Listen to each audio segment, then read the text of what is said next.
แม่มึงเอ้ยมึงไปเฮ็ดหน้ามาออกกำลังกายดีที่สุดกะขี้ข้านเนี่ยเด้ประเด็นคือขี้ข้านห้าแดกดากมึงเอ้ยฉันว่ากินมาทุกด่าละข่อยก็คือกันยายสุมาลีเจ้าคือเว้าถึกใจข่อยแฮงคักแท้ข่อยนี่ล่ะข่อยก็ว่าข่อยยืนหนึ่งบัดนี้นี่ท้าจังไดหน้ากูก็คือว่าขาวคือจังเขานี่โฆษณาขายดิแม่กูคือว่าหน้าขาวคือเขาบาดนี้นี่ด่าละหาลังคนนี่บาดนี้นะการเวลาทำอะไรนางไม่ได้เลยห้าแดกดากมึงเอ้ยมันไปฉีดโบท็อกซ์มามันไปฉีดโบท็อกซ์มาบาดนี้เปรียบเทียบดิบันอุ้ยกูกับอายุรุ่นแล้ว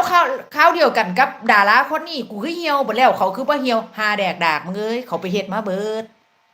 มึงก็ตัวได้เด้อกูนี่เนาะตัวผู้ใดบ่ได้ก็ตัวกูผู้เดียวนี่ล่ะข่อยคิดเสียงในหัวข่อยมันดังอะนะทุกคนเอออันน่า